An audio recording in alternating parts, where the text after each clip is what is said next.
Good morning, good afternoon, good evening, whatever time of day it is that you are choosing to watch these videos. Hi, hello. Hope you're doing well. I hope you had a lovely weekend. And hope that you enjoyed the Warriors' win over the Sacramento Kings. If you're a Kings fan, sorry. Curry gonna curry. And enjoyed a little last bit of sunshine. I know the weather's kind of been getting a little bit breezier, a little bit cloudier, especially today, Monday. We have a chance of showers this evening and through the next several days. So hopefully that would maybe be a little bit of motivation to get work done. I don't know, maybe. Anyways, some big announcements that I have for us for this week, and I cannot stress this enough. Please start working on those SmartBook reading assignments. I have just recently checked the gradebook, and it looks like a lot of us are putting those off. So you ain't going to be happy with me if you have 7 SmartBook readings to do in a day. It's really not going to be beneficial for any parties involved. So please try to at least start tapping away at those because, oh yeah, happy May. That's the big thing here, right? Is it is May. So my late deadline for everything is in 20 days. That also means that your deadline for the SmartBook reading assignments is also in 20 days. And again, you have at least 7 to do over the next few weeks. So that's reminder number 1. Reminder number 2, usual reminders of the discussion board and stuff like that. Also, if you still have yet to turn in your personal letter, please get those in as well. I know a couple of us are still kind of on the back end of that. So, and I am still chipping away at grading those. Again, they do take a bit of time for me to go through and grade and complete. So, yeah, it's a worth a pretty decent chunk of your grade. So if it's going to be a 0 in there, we're not going to be happy about that. So please just try and get those in so you can get grades on those as soon as possible. Anyways, that's kind of the main announcements in terms of assignments. You don't have a Connect homework this week. You will likely have one next week, however, and that will be your last homework before the final. So also remember that your final is going to be available all week long, for all finals week, so you will be able to complete it whenever you can. But one change is it won't be due on Sunday, it'll be due on Friday. I got to get all my grades in and completed the week after that, so just trying to get off and into break as soon as possible. So start prepping for that. We're going to be completing chapters 12 today, talking about plankton and things of that nature, and or really kind of finishing off productivity and stuff like that.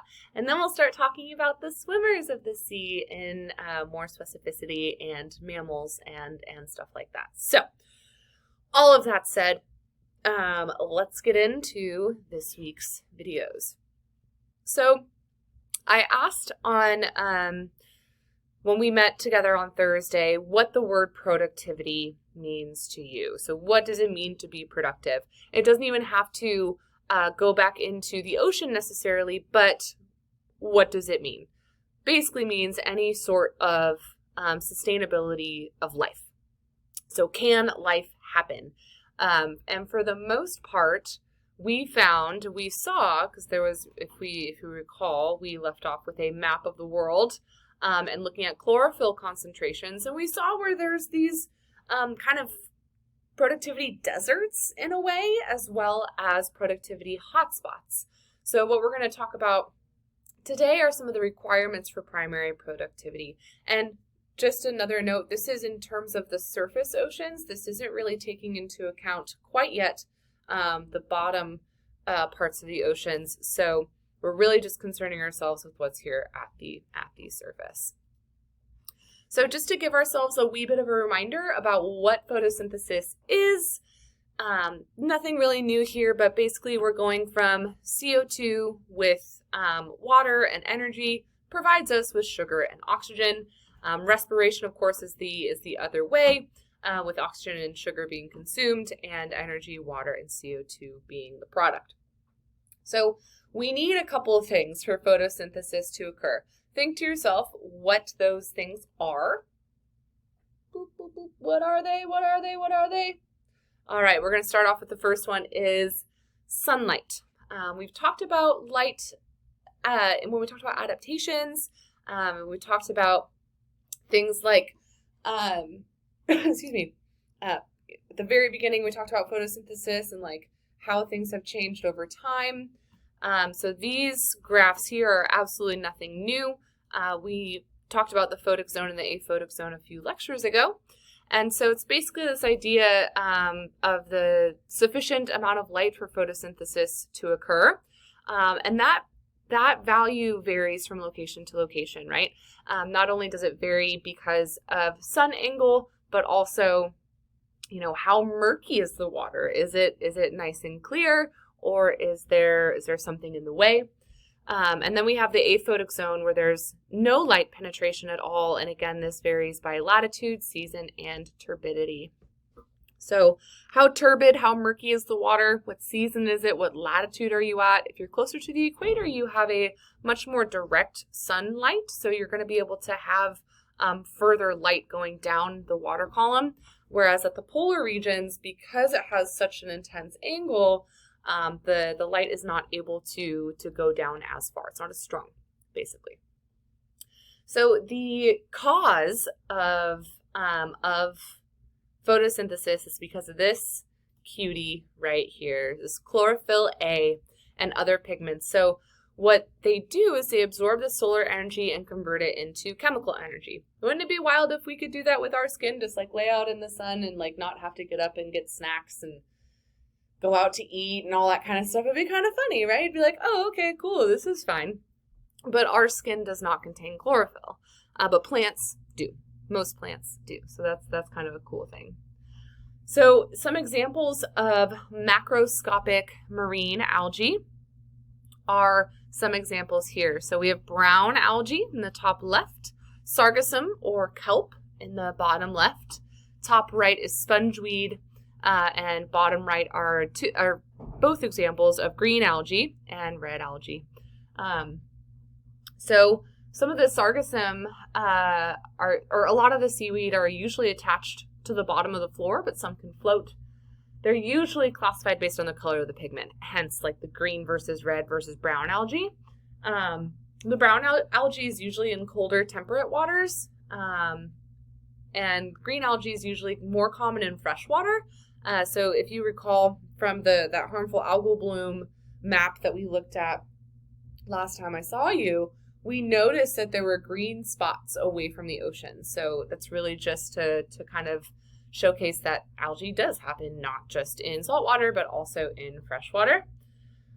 And here are some seed-bearing plant examples. So surfgrass is here on the left. Perhaps you've seen that before. If you've been to Half Moon Bay at all, it's a really cool space, of course, but like the tide pool areas, you got to be really, really careful when you're walking around the rocks, because this surfgrass is incredibly slippery and we don't want anyone slipping and falling. And then on the right are mangrove trees. So mangrove trees are really quite fascinating. So they exist mostly in Florida, and they are saltwater trees, and they're actually really, really good to absorb wave energy. So it's really, really important for inland areas, for places like especially Florida, because they get battered with hurricanes so many times, that the mangrove trees are a nice buffer zone for wave and wave action. They're also a great space for nurseries, right? So a lot of smaller fish can find protection in these roots, which I just think is really quite neat.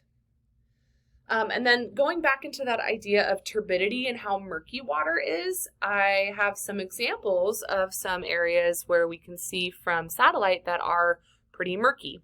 On the left, this is the mouth of the the Mississippi River going into the Gulf of Mexico. We can see a lot of things here, right? The closer we are to shore, you can see some of the sort of tan swirlies, that being sediment. So in this more murky water, less light is going to be able to penetrate down, right? Similar idea for, hey, does this look familiar? This is the Bay Area. But we have the North Bay and even the South Bay, right? How it like looks more brown and kind of gross. Whereas out in the open ocean, we see more that like true blue sort of color. This is a bit of an I shouldn't say exaggerated, but the saturation's turned up quite a bit on this image to really have these things pop out. But the idea here is still the same. Okay, so when we return to our next videos, we will finish up the other requirements for productivity, as well as look into some areas that are the most productive and least productive and why. So thanks so much for watching. Follow up number 2 coming shortly.